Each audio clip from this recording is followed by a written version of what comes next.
Good morning, good afternoon, and good evening to all, whoever you are, wherever you are. Again, today is a Sunday. Lovely day, I would say. Today is 4th of May 2025. A lovely Sunday. Two good news. One is boring, one is not so.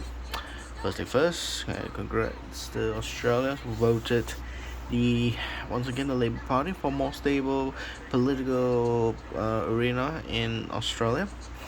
And knowing that I was a former resident in Australia, and I hope one day I will continue to be. Um, Two former Malaysians, who lived long in Australia, long enough to make Australia their permanent home, became a politician. One has already been, and one is new. So technically, I do know officially there are three so-called Malaysian descent in Australia Parliament. One, of course, the oldest one is Penny Wong. The other one is Sam Lim from Perth for the constituency of Tangi. And another one just recently new, I forgot where it is this place, but it's in New South Wales. Z Soon would be his name. It's also a Malaysian. So there will be three lovely Malaysians representing Australia, Malaysian descent as they would call it technically.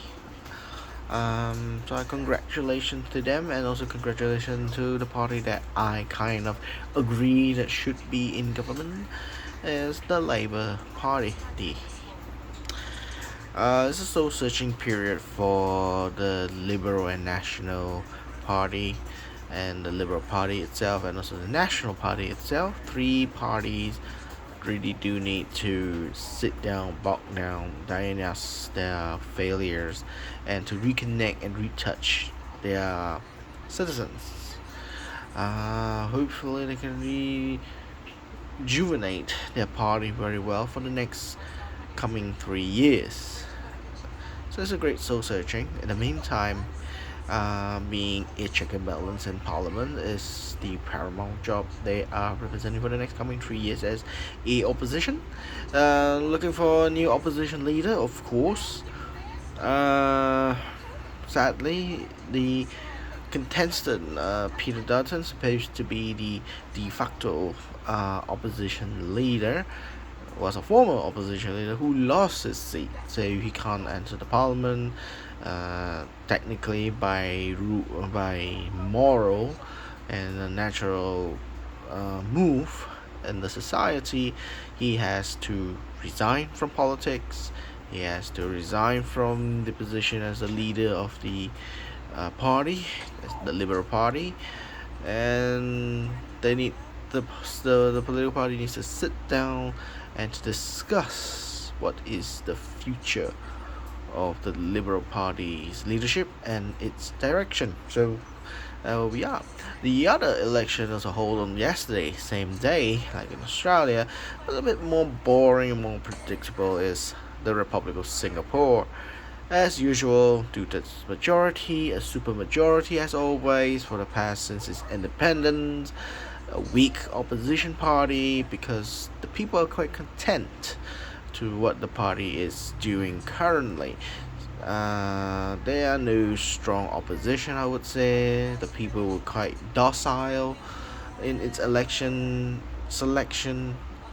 Its gerrymandering was much more ultra difficult for the opposition to govern, to even tackle any election. So yeah, out of all the seats, 97 seats if I'm not mistaken, 87 belongs to the government, the incumbent government, which is the People's Action Party, and the 10 more seats remaining is the opposition, who is the only bastion territory of two territories of the constituencies won by the opposition, which is very hardcore young generation, and I would say young and desperate. Yeah, most of them are quite demanding citizens. Yeah, Singapore majority, I would say, majority of the voters are actually more Lee Kuan Yew's eras, who lived and born during Lee Kuan Yew's eras, and they are kind of like automatic setting is forever they'll vote for the party because it's gratitude rather than demand for what is to coming for 5 years. They are putting their votes more as a gratitude that I have what today I have is because of the government done. So is voting for past record rather than what the future will hold. But so to say, Singapore's they undefinedly would say they do well. They have corruption. Heck, the prime minister's position earns 4 million Singapore dollars per annum. A position in the world's most top job with salary base is Singapore. Prime Minister earns annually 4 million uh, Singapore dollars. That's almost about 4 million US dollar also equivalent, I would say. So the prime minister gets very rich, and the people was content because people are very happy what they have today. Singapore is a very strong, very resilient economy, a very progressive government, and it doesn't include the equation of religious matters or racial matters. So those equations were removed from the governing policies, making them much more economically powerhouse compared to Malaysia or compared to many countries across the world where religious tensions and racial tensions becomes a paramount issue, neglects to operate properly on the economic situation. So yeah, two great things happened in the election. One in our neighbor, and one in my former country that I live in. Yeah, congratulations to all the winners. Okay, today I just went through the free market, so it's gonna be a very fast clip, probably less than half an hour. That I got back my banknotes from the grading from my dealers who I sent in for the grade for grading. These are all local. TQGs are local, so tendency when I select TQGs, most of the time is for my own personal collection. They are not too expensive, I would say, and potentially I just want to let go. So yeah, so the other day I got 3 of them, so I'm going to go through them one by one, I would say.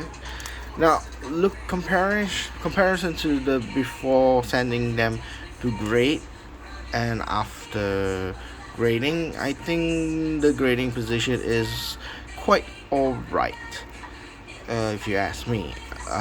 Quite alright in the sense that I did talk about this note I had back in communication. This one I would say that it would be at a very good condition, and turns out it is a very good condition. Well, no doubt about that, because it is a very good condition type rather than a low fine.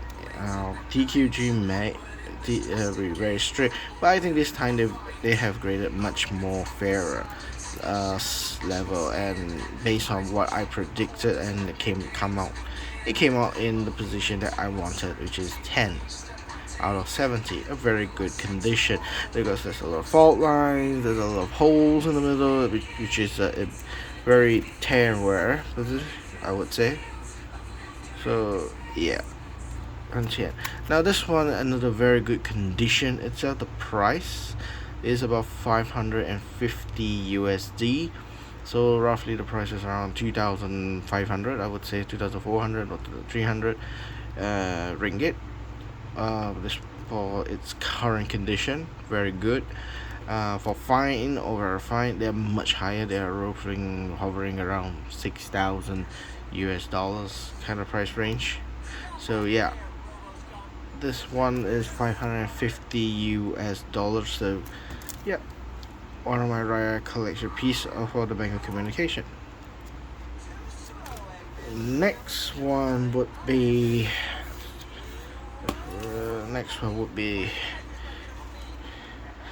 the bank, People's Bank of China from People's Republic of China, 1958, 53. Sorry, pick number 5867. The 2 yuan, second series, 2 yuan. Grading is very fine, 20.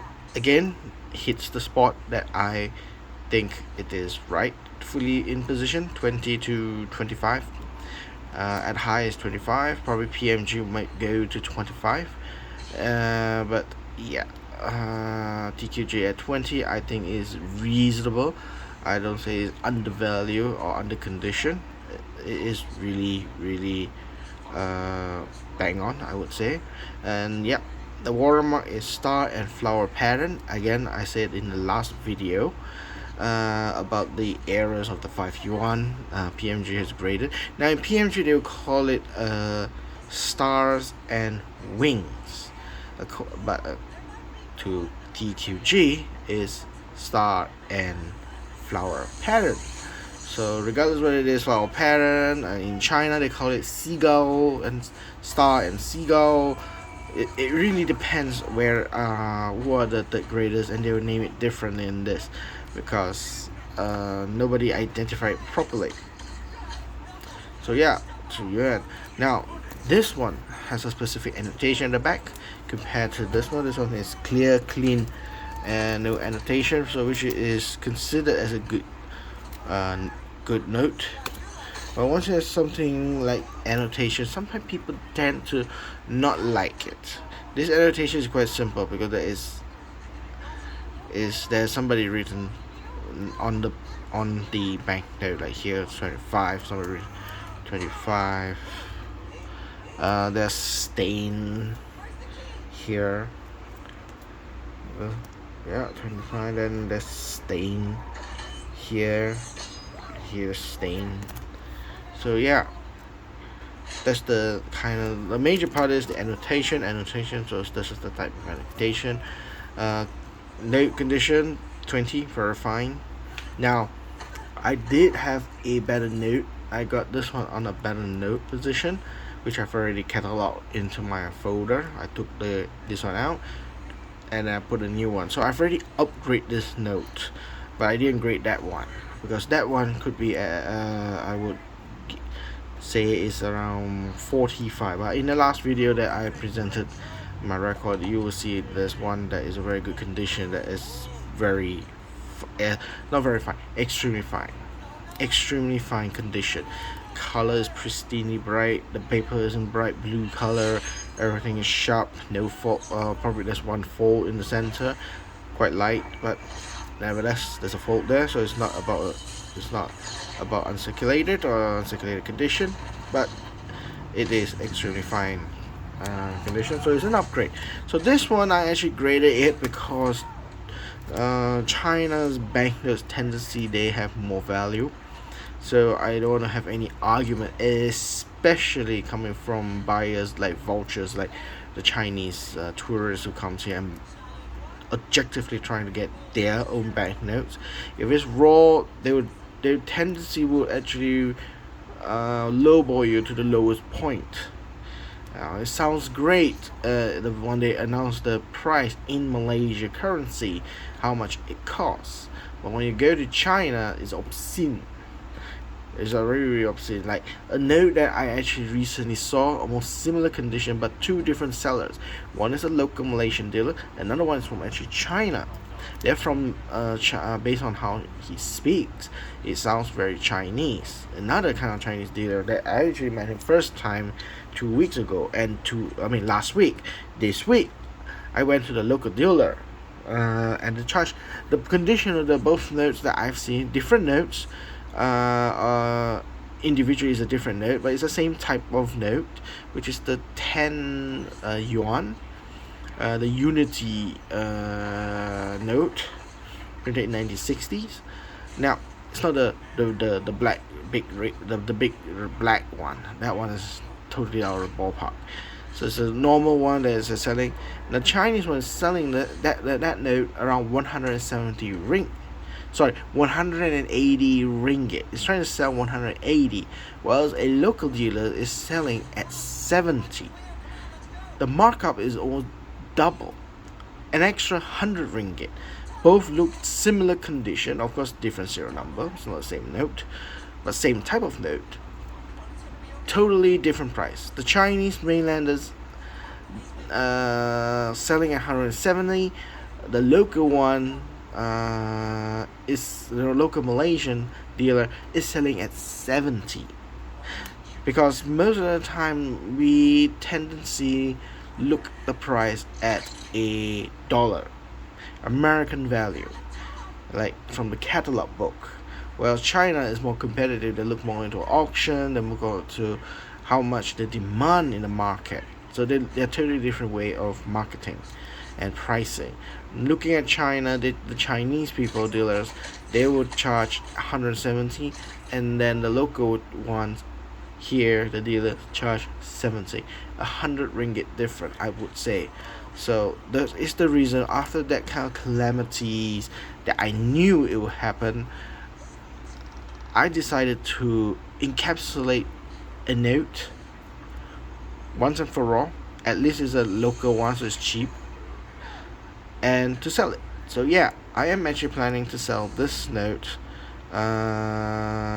locally, of course. I don't. Sorry if international viewers are thinking you wanted to buy it from me. Also, like I don't know how to do that because I'm a collector. Normally, I'm the buyer rather than the seller. So I don't know how to deal with paperwork, how to do the mailing process. So normally when I am available for a meetup in Kuala Lumpur, I tendency would try and do that. If you're interested, you're in local in Kuala Lumpur, in KL, we can meet up. If you wanted it, we can meet up and then do our transaction. If only if. But normally Sunday I'll be at Bangkok Mall, the local dealer, my place. Sometimes I'll be at the center of Kuala Lumpur at the Twin Towers. Sometimes I'm also working over there. So yeah, that's one way. That's the only way that I feel comfortable in doing things, and rather than going through the risk of doing ad or mailing system or parcel mail kind of thing. I don't know how to do it. So yeah, should I get insurance and all that? I don't know how to do that. Normally I get it from mail rather than I send it. So sorry about that. So this one is available for sale. So I will think about how to do that. The next note is a little tiny one that I kind of bought it, but I'm not going to keep it. Now normally I don't keep the serial pick number with the serial numbers S or special. Anything that you see in the pick number with the S in the front is a special serialized banknote. They are much more rarer. Some of them might be rare, or some of them are not. But it is a whole different kind of ball game of collection. The America's notes, those military certificate notes, they park under S series, under the pick number. They're not a regular notes that used in the masses. So in my rules of games, I don't collect specialized unless they're really really beautiful artwork that I am interested. Then yeah, sure, I'll buy it for collection. But beyond that, I don't. So this note, I bought it specifically knowing that the price is really fair, really good price, I would say. I grade this one under TQG, and grading is 20, very fine, which is with the ballpark of what the auctioneers had said. Very fine condition, everything is in order. But yeah, this note I'm also planning to sell. I'm planning to sell this note. Now this note, if I sell in USD, is pretty expensive. It's a rough hovering about 600. This is hovering around 500 to 600 US dollars. So that is my ballpark of the game. But of course I got this one around close to 500 for this note. I was thinking to keep it a little bit longer to then sell it later in the future, because I would not be able to collect this a set. If I did have a set, then the ball game changes for me. Then I'll keep it as my collection. But in the meantime, I only have one of these for the Eastern Provincial Bank for this special series, special note. It's really nice. I like the back. They have the Russian, they have the if not Manchurian, the Mongolian and the English word together, or is it Manchurian word? I'm not too sure. But yeah, the note that this one and this note, I am willing to let go this two for sale for a good price, of course, if anyone interested. This one is for my personal collection. As I said in my New Year resolution, Bank of Communication would be my objective to buy and collect. And I rate this one because this note is very vulnerable, and I wouldn't dare to not encapsulate it. I encapsulate this note for the sake of encapsulation because it's safer from any damages, for any further damages to the note, knowing that this note is a high value note, as the value is $550. So I'm considered thinking encapsulate it for the sale, encapsulating it for protection. Yes, for protection. If I'm talking about reselling it, investing, yeah, probably I'll do that. Probably I would do that for a very high value. If the note is really expensive, really rare, very popular, such notes that I have, like this one, probably like this Australian note, 1924. I believe this note was issued around that time. This one is sit around. It does sit around at $7,500. This note sits around, for its condition of very fine, is sitting at $7,500. This is $550. This is $7,500. So knowing the figure is that high, that expensive, then probably I would still go to PMG to grade this. But of course, the PMG at the moment, they have raised the price, maybe because the Trump scenario, which have raised the tariffs and blah blah blah, economic downturn in America, blah blah blah. Dollar is actually reducing in strength, but not too much until it is terrible. But in Malaysia, if compared last year and this year the US currency against ringgit is much more favorable at for no more than 4.3, which is a good news. If anything goes down to 3.8 would be the better. That is a normalization rate. 2.8 is a normalization rate for Malaysia versus US dollar. But yeah, in the meantime, it's now 4.3. It's better than the worst outcome of 4.6. So it is a good outturn for Malaysia, who wants to send for PMG to be graded. But of course, PMG announced that they're going to raise the price for the cost. So yeah, each note I'm still dealing it at $100. It's not productive. And if you want to make it cheaper, rather than one note at a time, they do a bulk to send it out to PMG for them to do the grading, and that will be much cheaper per note. It is better to send one bulk of those notes to PMG rather than individually sending it one by one. So if that is the case with my dealer, they will keep it and hoard all the notes until they reach certain number of quarters, then they will set it out. And minimum, if they send it right away and they return, it will take about 3 to 4 months. Yeah, 3 to 4 months. So again, grading, probably this kind of scenario in this world, it's high time PMG send their experts not only reside in America, probably go to Hong Kong, where they have an office or base of operation in Hong Kong, to grade notes in Hong Kong. PCGS also has an office branch in Singapore, even closer. Could open a branch there for their inspectors and reviewers of the graders to review at Singapore.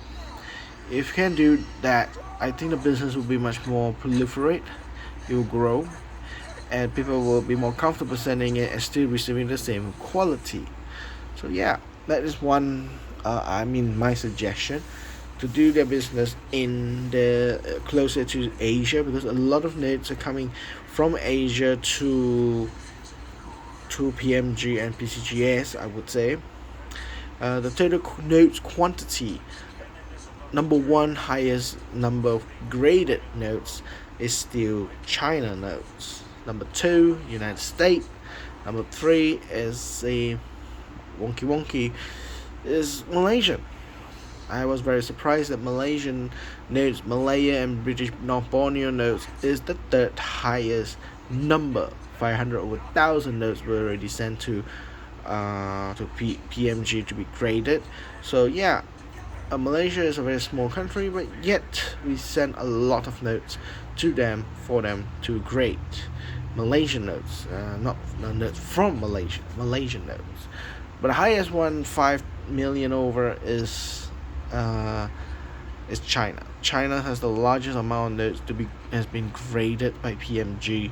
So knowing the business, that statistically a lot is coming from notes that is China notes. Moving their base of operation to grade Chinese nodes or so closer to the region, should operate in Hong Kong, which they have. But I don't know why Malaysia one has to send it all the way to the Pacific Ocean to the United States, when the closest one like Hong Kong, why not grade it in Hong Kong? So that is one thing that should consider doing it. So that is all for today. Again, this is a very short video, so I'd like to say thank you very much. If you like this video, do give me a like. If you have any comment or suggestion, please put it in the comment section. And if you have any critique or anything, also put it on the comment section. I would like to hear your opinions, actually, more than praise, actually. Or any suggestions. And if you like to see my future videos with the notification, do subscribe my channel. And yeah, again, a disclaimer, I do this not for the view content, for entertainment, but I do this also for my personal online diary, for my notes that I've collected, I've received, and put it into a video so that I can remember in the future what notes that I've got, when I got it, and so that I will keep on track. But in the meantime, putting in putting in YouTube. Putting in YouTube makes it more advantageous. Why not share with people to increase notophilia or numismatic hobby to the younger generations, or those who are wanted to start their hobby in collecting banknotes or coins or anything. Well, mine is more specifically banknotes. So I'm talking about inspiring people to collect banknotes. So I hope that this would inspire more people to collect, and hopefully, will enjoy collecting it. So that is all for today. I would say thank you very much, and I hope to see you all next time. Bye.